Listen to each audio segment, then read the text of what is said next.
पश्चिम बंगाल के बीजेपी नेता कर्नल दीप्तांशु चौधरी की अगुवाई में एक टीम, जिसमें धुलागढ़ के दंगा पीड़ित भी शामिल होंगे, आज दिल्ली में राष्ट्रीय मानवाधिकार आयोग में अपनी शिकायत दर्ज कराएगी। बाद में 2 रेप पीड़ित महिलाएं राष्ट्रीय महिला आयोग जाकर अपनी शिकायत दर्ज कराएंगी। कुछ दिन पहले जी न्यूज ने खुलासा किया था कि कैसे पश्चिम बंगाल के धुलागढ़ में एक धार्मिक जुलूस के दौरान भड़की हिंसा में कई हिंदू परिवार के घरों को जला दिया गया था और लूटपाट की गई थी। हालांकि पश्चिम बंगाल सरकार ने ऐसी किसी भी घटना से इनकार किया था।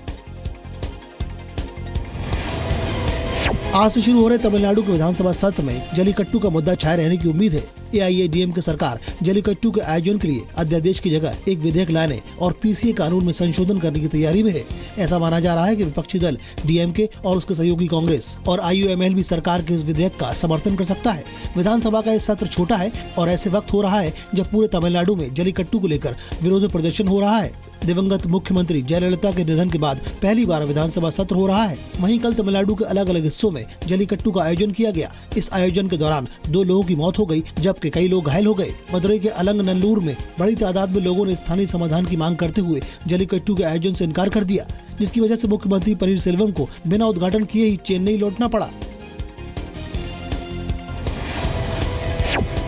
पूर्व CBI डायरेक्टर रंजीत सिन्हा की मुश्किलें आज बढ़ सकती हैं। सुप्रीम कोर्ट आज कोयला घोटाले से जुड़े उस मसले पर फैसला सुना सकती है, जिसमें कोर्ट ने एक ही पैनल में रिपोर्ट दी थी कि रंजीत सिन्हा ने कोयला घोटाले की जांच प्रभावित करने की कोशिश की थी। जस्टिस MB लोकुर की अगुवाई वाली एक स्पेशल बेंच फैसला सुनाएगी। शुरुआती जाँच में सुप्रीम कोर्ट की कमेटी ने सिन्हा को कोयला घोटाला मामले को प्रभावित करने का दोषी पाया। अटॉर्नी जनरल मुकुल रोहतगी ने कुछ वक्त पहले कोर्ट को बताया था कि कमेटी की रिपोर्ट के मुताबिक रंजीत सिन्हा के घर की विजिटर डायरी में मौजूद एंट्री सही लग रही है। कमेटी का मानना है कि रजिस्टर में मौजूद एंट्री से ये जाहिर होता है कि रंजीत सिन्हा कुछ आरोपियों से मिले थे। कोर्ट ने रिपोर्ट सार्वजनिक करने और आगे की कार्रवाई पर आदेश सुरक्षित रख लिया था।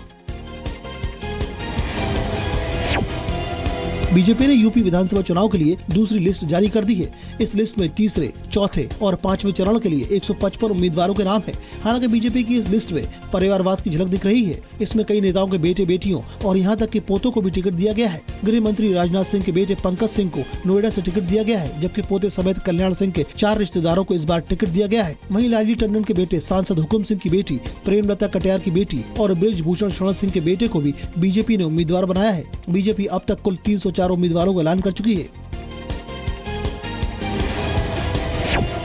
यूपी में समाजवादी पार्टी और कांग्रेस के बीच गठबंधन को लेकर सस्पेंस आखिरकार खत्म हो गया। दोनों पार्टियों के बीच सीटों को लेकर सहमति बन गई। समाजवादी पार्टी 298 सीटों पर चुनाव लड़ेगी, जबकि कांग्रेस 105 सीटों पर अपने उम्मीदवार उतारेगी।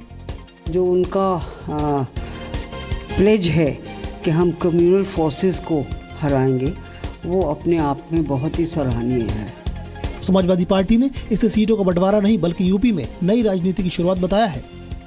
एक एक कार्यकर्ता माननीय मुलायम सिंह यादव के सिद्धांतों को अखिलेश यादव के माध्यम से देश के अंदर ले जाएगा और देश में भी कब्जा समाजवादी पार्टी का होगा।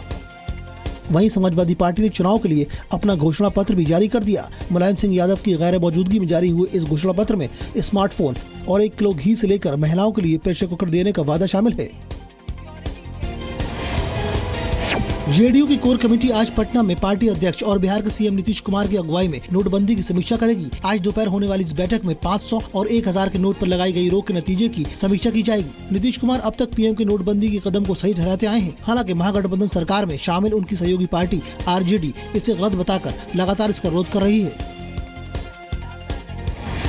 JNU के लापता छात्र नजीब अहमद के परिवार वालों को फोन कर 20 लाख रुपए की फिरौती मांगने के आरोप में गिरफ्तार शख्स से पुलिस ने लंबी पूछताछ की है। पुलिस के मुताबिक यूपी के महाराजगंज से गिरफ्तार किए गए आरोपी शख्स का नाम शमीम है। ये 19 साल का है और ये एक मर्डर के आरोप में 5 महीने जुवेनाइल होम में बिता चुका है। पुलिस का कहना है कि शमीम ने पूछताछ के दौरान अपने अलग अलग नाम बताए, लेकिन बाद में उसकी पहचान कर ली गई। पुलिस ने उसका मोबाइल और सिम कार्ड भी जब्त कर लिया, जिससे उसने फिरौती के लिए फोन किया था।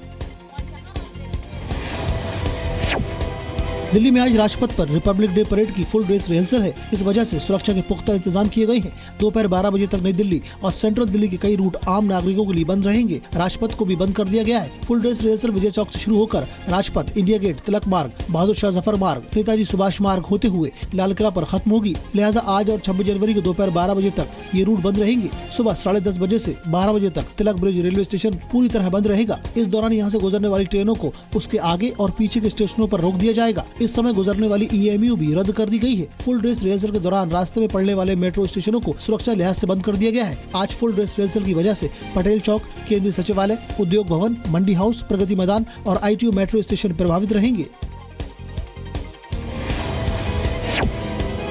अपनी बहादुरी से दूसरों के लिए मिसाल बने 25 बहादुर बच्चों को PM मोदी आज राष्ट्रीय बाल वीरता पुरस्कार देंगे। ये बच्चे गणतंत्र दिवस परेड में भी हिस्सा लेंगे। इस बार वीरता पुरस्कार हासिल करने वाले बच्चों में 12 लड़कियां और 13 लड़के हैं। 4 बच्चों को मरणोपरांत ये पुरस्कार दिया जा रहा है। सम्मानित होने वाले बच्चों में केरल के 4, दिल्ली से 3, पश्चिम बंगाल और छत्तीसगढ़ से 2 बच्चे भी शामिल हैं।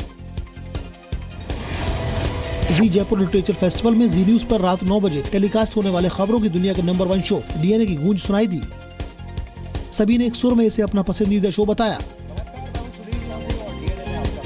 फेस्टिवल के चौथे दिन पत्रकारिता को लेकर खास session news and views the truth of the news में जी न्यूज के एडिटर सुधीर चौधरी ने लोगों को खबरों के पहलुओं और विश्वसनीयता से रूबरू कराया। मीडिया की क्रेडिबिलिटी, विश्वसनीयता कम होती जा रही है। जो हम सुनना चाहते हैं मीडिया उससे कुछ अलग बताने की कोशिश कर रहा है। So I think there is lot of scope for introspection and lot of scope for orbit shift. पीछे 70 साल से जैसी रिपोर्टिंग चल रही है, हो सकता है अब आपको बदलने की जरूरत हो।